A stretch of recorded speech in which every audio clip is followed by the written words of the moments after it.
Olá pessoal, eu sou a Juliana Bezerra e nesse vídeo eu vou falar sobre uma ferramenta que poucos conhecem, que é o Juke. Conheci essa ferramenta numa palestra do Spring.io que eu achei bem interessante, que fala sobre uma abordagem diferente aí do JPA para trabalhar com a camada de dados. E por isso eu resolvi trazer uma demo aqui dessa ferramenta para que vocês conheçam também. É sempre bom a gente conhecer várias abordagens para resolver um problema, e o Juke tem uma abordagem que trabalha com essa ideia de entidades geradas a partir do banco e não o contrário.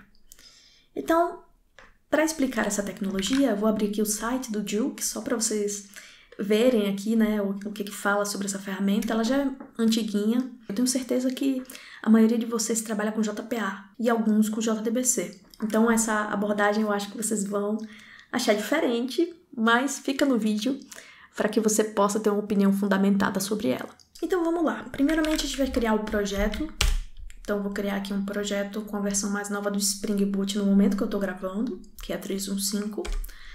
Java, vou colocar aqui pacote. O nome do projeto vai ser Spring Boot Juke. Vai ser um jar, Java 21. Vamos começar a usar o Java 21 agora. E aqui a gente vai ter o Spring Web para criar um serviço web. O Postgres, a gente vai usar um banco Postgres. E o próprio Juke, ele vai ser a camada de acesso a dados. Certo? Então são essas três dependências que a gente vai usar. Vou dar Enter aqui. Selecionei um diretório para o meu projeto.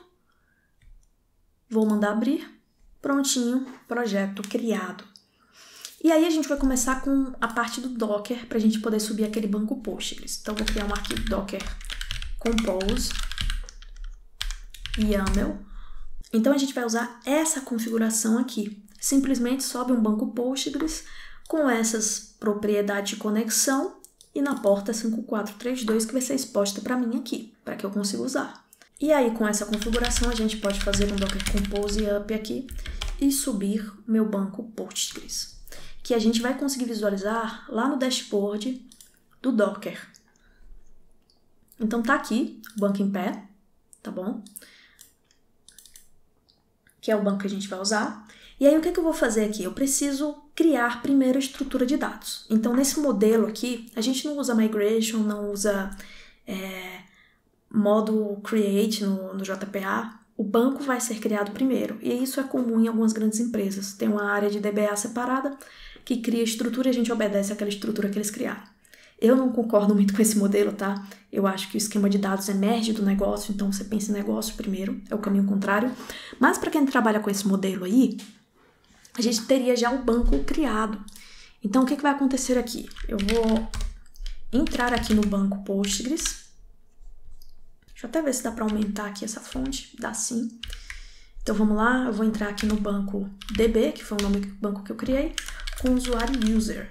E aqui dá para perceber que não tem nenhuma tabela criada, nenhuma estrutura de banco criada. E a gente precisa disso porque a partir dessa estrutura que a gente vai gerar as entidades de banco no nosso projeto.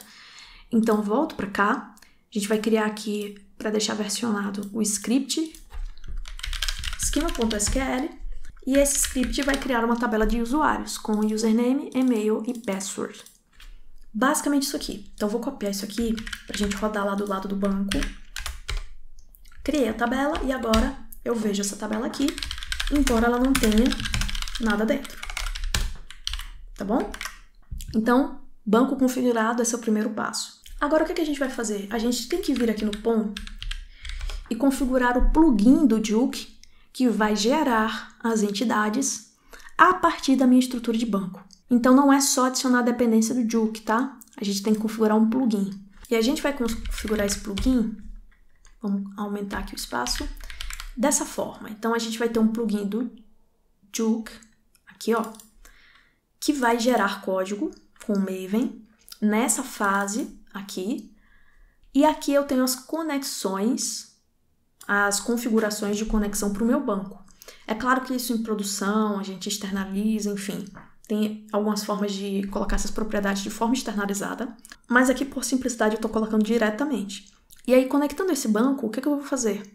Eu vou usar esse meu pacote aqui, que eu criei, que é o pacote base do meu projeto. Tá vendo? Mesmo pacote, tem que estar o mesmo nome aqui. que vai ser o alvo, na verdade, o destino, né, das entidades que serão geradas. E aí a gente tem que excluir, claro, as entidades de banco administrativas, que não são de negócio. Então, esses esquemas aqui do Postgres a gente costuma excluir, para que ele não gere entidade para ele. Então, em tese, a gente tem que ter o que aqui dentro? A gente tem que ter gerado apenas a tabela usuário, a tabela user, ok? Então, com essa configuração aqui do plugin, a gente vai ter que vir aqui no projeto e executar essa fase do Maven. Então, eu vou executar aqui o Maven clean generate source. E aí, o que está acontecendo aqui? O meu banco subiu, está rodando e está rodando nesse endereço. Então, o plugin vai buscar nesse endereço e vai gerar aqui no target um pacote generated sources que tem um esquema público e tem as tabelas que eu gerei, que nesse caso é a tabela de users. Então, tudo que tem lá no banco foi mapeado para cá. Eu tenho certeza que esse mapeamento está ok, porque ele veio diretamente do banco. Inclusive, para cada tabela do banco é criada uma ideia de record, que funciona com aquele padrão de Active Record. Eu modifico aqui e as modificações surtem efeito no banco. Tem essa ideia básica, certo? E foi gerado aqui no target, mas a gente poderia colocar essas entidades aqui no código mesmo, no pacote source, não no target. Aqui a gente não vai fazer isso porque essa entidade é autogerada, não foi um código que a gente escreveu. Vai funcionar mesmo como uma lib do projeto. Então eu deixo essas informações aqui, a gente nem vai mexer nisso aqui, né? Se a gente tiver que mexer, a gente mexe no banco e regera as entidades para ter compatibilidade. Então eu deixo tudo isso aqui. Vou fechar aqui os arquivos que eu tinha aberto. E aí a gente vem e vai criar agora o nosso código mesmo. Então a gente vai ter um repositório, que vai ser uma interface. E ele vai ter um find by ID, que recebe o username, que vai ser o meu ID nessa tabela. Só para relembrar aqui do esquema, eu coloquei username como chave primária nessa tabela. E a gente também vai ter um create, que vai receber um user DTO, que a gente ainda vai criar, tá? E ambos esses caras vão retornar o record. Então, a gente trabalha com o record aqui e não com o tipo da tabela. Essa é a entidade que a gente usa quando a gente está trabalhando com o Juke. E aí, o que vai acontecer agora? A gente tem que implementar esse cara. Então, vou criar aqui um user repository impli que implementa o user repository. E aqui a gente implementa os métodos que ainda não foram criados. E é aqui que entra a mágica do Juke, aquela API fluente que eu falei. Então, eu vou ter aqui uma propriedade DSL context, tá? Que eu vou chamar de ctx context. A gente vai injetar aqui um construtor. E aí, no find by ID, eu vou usar esse context e montar a consulta. Então, aqui eu vou ter um select from. Ao invés de colocar um string que tem as tabelas, que tem o SQL, a gente vai pegar a nossa entidade users, que representa a tabela que foi gerada a partir do banco, e acessar a constante que ele criou, que representa a tabela de fato. Então, no lugar de eu colocar um string users assim, para fazer o select, eu passo mesmo essa constante aqui, que foi gerada no meu código. Então, ela é o mapeamento com a tabela users. É tipo um JPQL, vamos dizer assim, mas com o Juke, não com o JPA, certo? E aí, com a minha linguagem fluente, eu posso colocar um where aqui. E, novamente, a gente vai ter que pegar o users, pegar o username dele e conferir se é igual ao username passado, certo? E, no final, a gente tem que obter apenas um registro, porque só vai ter um por username.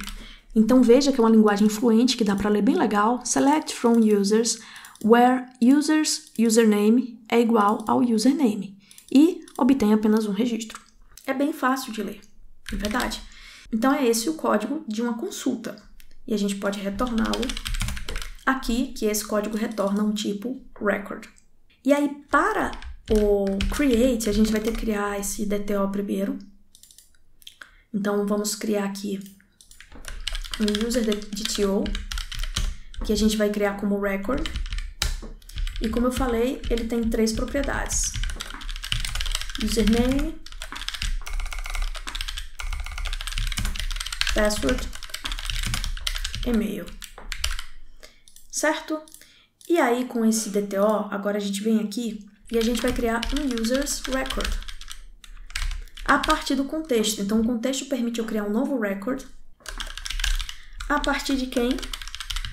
Da tabela users. Então, eu criei um record novo que aponta para essa tabela. Então, é um record, um registro ativo que aponta para cá. E aí, eu posso vir aqui e modificá-lo. Então, eu pego esse record, seto o username, que vai ser o DTO username, seto a senha e seto o e-mail. E aí, quando eu faço isso agora, eu só preciso vir aqui e chamar o store desse record para ele salvar no banco. E eu ainda consigo saber se tudo deu certo, porque eu retorno, esse método, né, retorna um inteiro, que dependendo do valor, me diz se deu certo ou errado a operação. Então, se o store for igual a 1, eu sei que o registro foi salvo. Se não, aí eu já sei que eu tenho que lançar uma exceção aqui, dizendo que o user não foi criado, tá bom? Então, veja que essa ideia de record, de user record, é bem parecida com o JPA, quando a gente marca aquela entidade como updatable, nem lembro o nome da notação agora, mas você consegue marcar uma entidade como atualizável e toda mudança que você fizer nela já é feita no banco. Mas a diferença aqui é que eu gerei as minhas entidades a partir das estruturas de banco e estou usando essas estruturas nas minhas consultas. Então, eu tenho menos risco de erro aqui, de erro de runtime e erro de compilação, porque eu estou usando exatamente tudo que foi gerado automaticamente. Não estou colocando string de consulta nenhuma aqui, correndo o risco de errar meu SQL ou meu JPQL. Então, com isso aqui feito, agora a gente pode testar nossa aplicação criando um controller, que vai ser um REST controller, que vai responder na rota users, que vai ter o repositório aqui para ser injetado, que a gente vai injetar aqui. E aí a gente vai ter o get com username.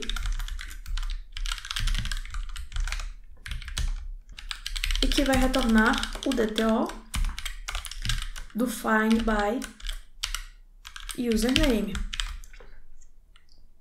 Então aqui eu vou ter uma variável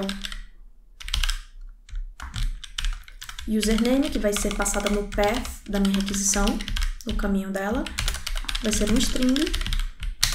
E a gente pode vir aqui e chamar, né, o find by ID passando o username. Find by ID que a gente criou aqui nessa interface. Só que esse cara retorna o users record, que não é a entidade que eu quero expor para minha API. Eu quero expor o DTO. Então, a gente vai ter que criar um mapper para fazer essa conversão aqui de um tipo para o outro. Então, eu vou criar aqui um user mapper, que vai ter aqui um método estático mesmo, que converte o usuário, o record, né, do usuário, para o seu respectivo DTO. Então, a gente vem aqui e usa user mapper to DTO, to user DTO, e passa essa informação. E aí, a gente já tem o nosso controller, o get, né, do controller implementado. Então, para o create, vai ser até mais simples. A gente retorna o user DTO, que representa o usuário criado. Recebe aqui um request body, que é o user DTO, que vai ser criado aqui. E aí chama o create do repositório, passando o DTO e convertendo a resposta, né, o retorno, que é o user record, no DTO que eu preciso expor para o mundo exterior. Então, eu tenho as duas operações prontas, fazendo os mapeamentos de um tipo para o outro. E agora sim, a gente já pode testar se esse repositório está funcionando. Então, vamos executar aqui o projeto. E claro que não funcionou, porque a gente esqueceu de colocar esse cara no contexto do Spring. Então, agora sim. E aí a gente vai rodar agora, e agora vai funcionar, assim espero. Eu esqueci de configurar a conexão com o banco, claro. O meu banco Postgres vai rodar dessa forma, com essas propriedades que eu configurei lá no Docker Compose. E agora sim, 3 vezes para dar sorte, né? Eu vou executar. Aplicação em pé. E a gente pode fazer um teste. Eu posso criar um usuário. 200, retornou. E posso obter esse usuário, passando o username dele. E o usuário está sendo retornado. Então aqui a gente usou o Juke, ao invés do JPA, para fazer o acesso a dados. Tudo isso com o Spring Boot. Então deu para ver que o Juke trabalha com essa abordagem diferente, onde a partir do banco você gera os mapeamentos, e aí usa esses mapeamentos de forma fluente nas suas consultas. E aí você pode estar pensando, é horrível, esse negócio aí é muito diferente, não estou acostumado. Enfim, pode estar pensando várias coisas, mas eu sugiro que você dê uma chance para ele em algum projeto que você tenha a oportunidade de trabalhar. Porque ele tem algumas vantagens sim em relação ao modelo JPA. Ele é mais eficiente, inclusive, porque ele não trabalha com aquele Entity Manager que acaba consumindo muito recurso na nossa aplicação. Porque ele é robusto, né? Então, para oferecer mais, ele tem que trabalhar mais.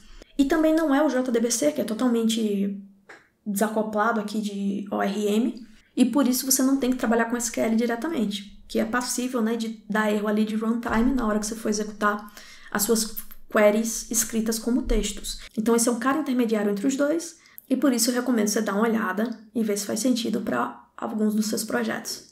O vídeo fica por aqui, eu espero que vocês tenham curtido, que comentem, compartilhem o vídeo, se inscrevam no canal para me ajudar a crescer esse canal aqui, conseguir trazer mais conteúdo, com mais periodicidade, com maior qualidade. Eu sempre me esforço muito aqui com os conteúdos que eu trago para o canal, porque eu penso que são úteis para a comunidade, porque foram úteis para mim. Então esse trabalho que eu tive de estudar a ferramenta, de destrinchar, sabe, de pré-digerir todo esse conhecimento e trazer aqui para vocês mastigadinho, ele se torna um trabalho recompensador quando a gente tem esse reconhecimento de vocês, quando vocês interagem com o vídeo. Então, eu ficaria muito feliz de ver a interação de vocês aqui nos vídeos do canal. É isso, até a próxima!